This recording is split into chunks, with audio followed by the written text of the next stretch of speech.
I just saw the owl flying out of the tree over here. That motherfucker's huge. I gotta get to where I can see my face. The fucking owl's got its wingspans just as long as my whole arms. It's probably 3 foot fucking tall. It's a big ass motherfucking owl. I saw it when it was a baby. It was on the post. Such a cute little thing. I never seen anything like that in my life. On that wooden post over there. Amanda saw it too. I didn't see it by myself. What's up, kitty cat? So I'm out here waiting, and it shouldn't take long. I mean, the guy should be coming. If he just doesn't show up, he said he was on his way. This was at least an hour ago. So I drank the wine with sugar and I got pretty fucking buzzed. I'm trying to get my snap back. What's up, dude? Come up here. I wish you could get on my lap, you big old fuck. Be nice to have him up here. Nice on the lap, cat. Come up here, get in my lap. You want to get in my lap? Come on, lap cat. Oh, I can't do that. He won't let me do that. It's hot. I'm sweaty and I'm fucking buzzing. Buzzing my ass off. Look at this bitch. This motherfucker. What's up, motherfucker? What you doing? Huh? You being a lazy little bitch? Is that what you're doing? Looks like it to me. What's up, dude? You see yourself? Protect yourself.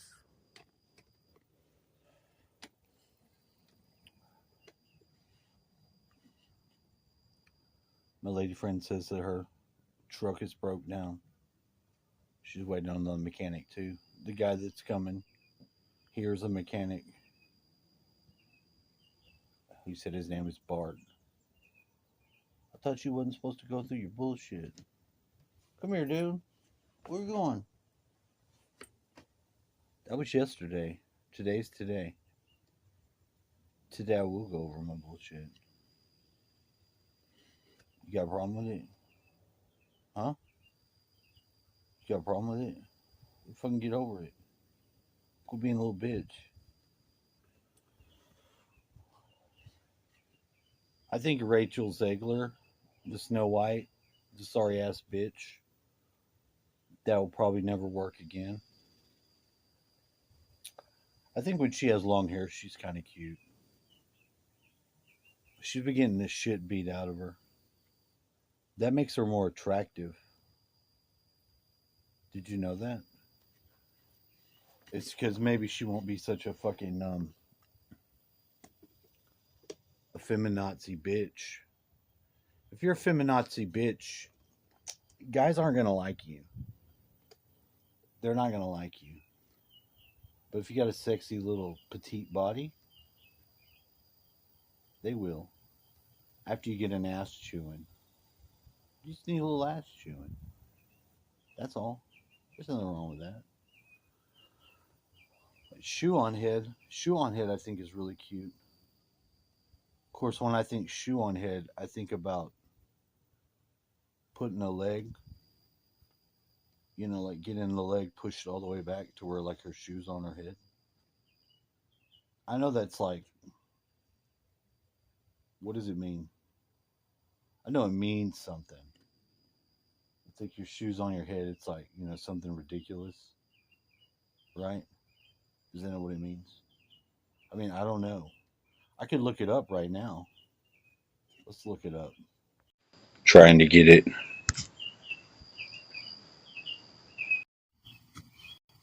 What is the?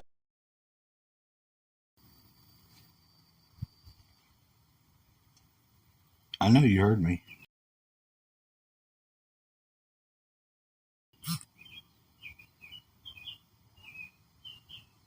The phrase Shunhan doesn't have a widely recognized or established meaning in English. Right? It's not an idiom or a common expression, therefore, it likely doesn't carry any specific symbol or contextual meaning outside the act of placing a shoe on someone's head. Is that true?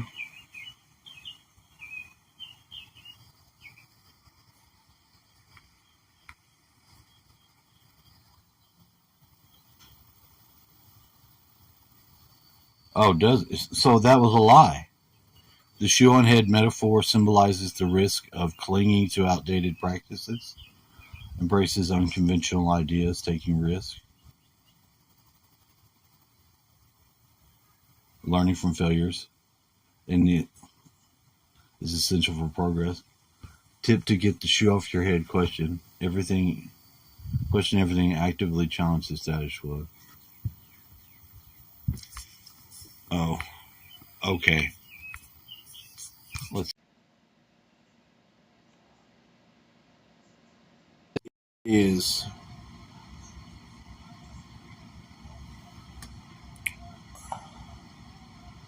this is so true. This guy's doing the Never-Ending Story. If you've seen the Never-Ending Story, I mean, it was good when you were a kid. I didn't know they made a part 3.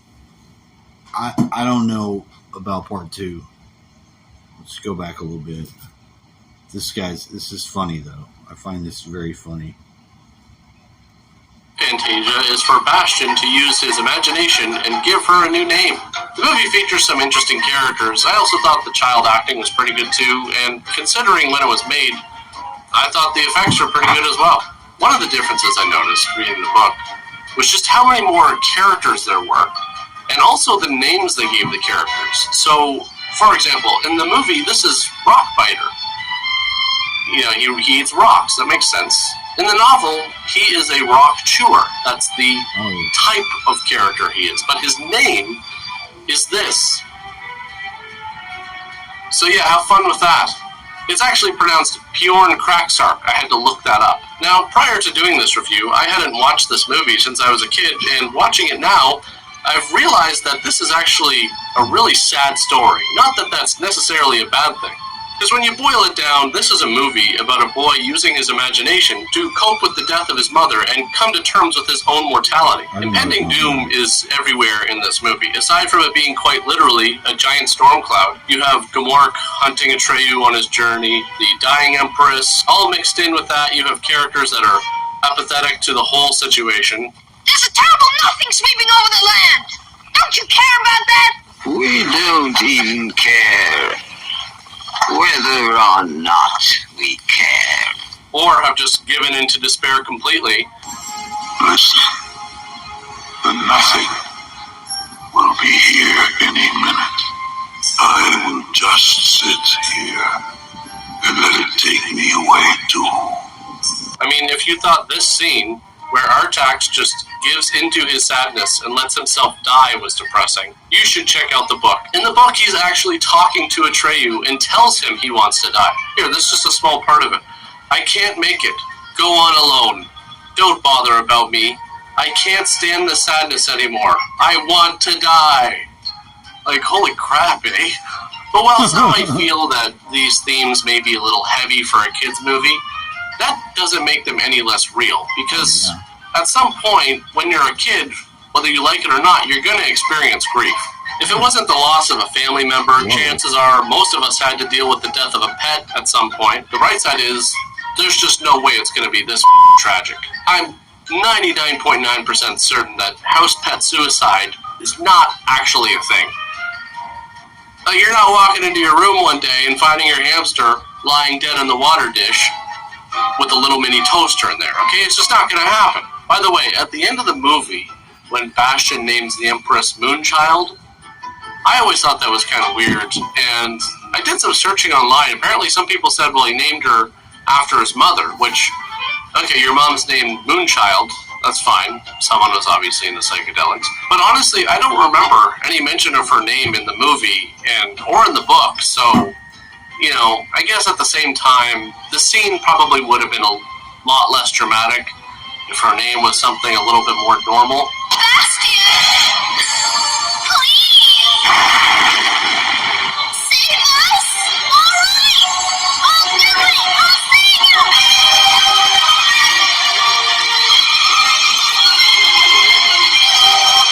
Barbara! Now I have to say, I do think the movie feels a bit rushed, but then again, the book is so long that even though you're just adapting half of it, it's so much ground to cover. But again, it's really only half of the story, so I'm sure the sequel will right any of the wrongs here, right? Wrong. So here we are, the never-ending story 2.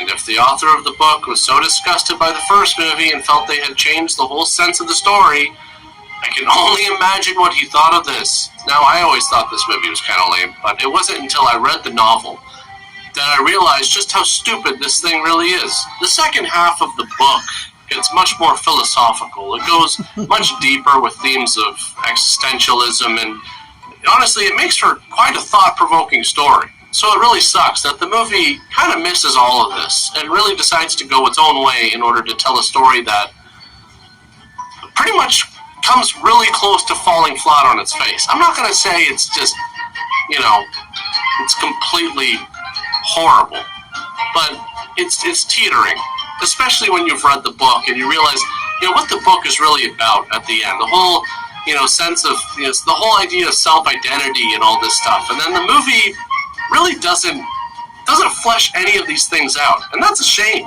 I understand it's a kids movie, whatever. You know, you know what it reminds me of? Okay, I'm going to tell you a little bit of a story here. So when I was in the 5th grade, we would spend, it was like an hour a week, or it might have been an hour a day, just like reading. And you got to read whatever you wanted. And at one point, the teacher wanted everybody to, one by one, you know, get up in front of the class and do a little presentation on what you were reading. So what you liked about it, what you didn't like about it, what it was about. And it just so happens that he called my name first. I don't remember the situation exactly. Either I had a book and I just didn't like it, and I stopped reading it, or I forgot the book. The only book that I had, the only book was the newest Goosebumps book, and it was in my desk. So I just read the synopsis, like the little synopsis on the back of the book.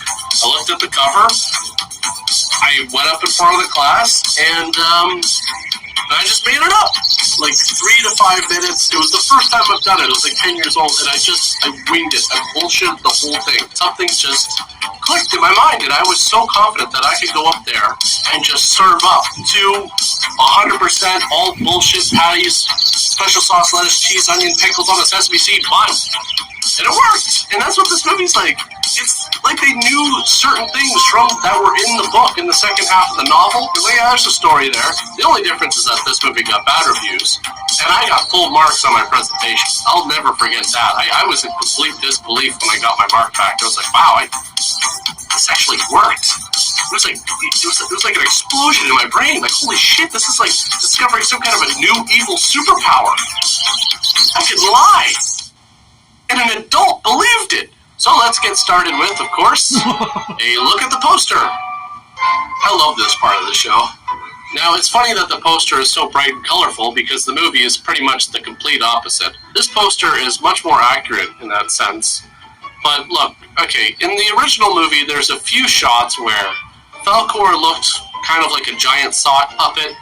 But in this, they don't even give him limbs. It's like a giant snake with a dog's head and very creepy human eyes. Now, this movie came out 6 years after the first one. The delay, I believe, had something to do with the fact that the author was suing the production company because he hated the first movie so much. And then he lost the lawsuit. So there's obviously some problems that come with this. Like, the younger audience is now 6 years older. They might not be interested anymore. And the cast from the original is now 6 years older as well. So, you got to recast them. Apparently, they auditioned over 600 kids, and this is what they came up with. Now, okay, I'm not expecting you to find kids that look exactly the same as the original cast, but can you at least try a bit? Atreyu looks close, but with the childlike Empress, could you at least style the hair the same? It's not like she has any real performance to give in this thing anyways. They probably could have gotten a mannequin to play this part. So let's take a look at what has returned from the original film. Okay, so you got Thomas Hill. He played Carl Coriander. That seems to be it casting-wise. You have a couple of the same puppets from the original, but the voices have changed. And the kitchen. That's the same as well. Wow, what a list. Holy crap, I can't believe they managed to bring back the kitchen. So the movie starts... Yeah. Well, the dressing is common courtesy, Bastion. I mean, something you ought to learn, by the way. Look at that old rag you're wearing. You dissed him off good. It's enough.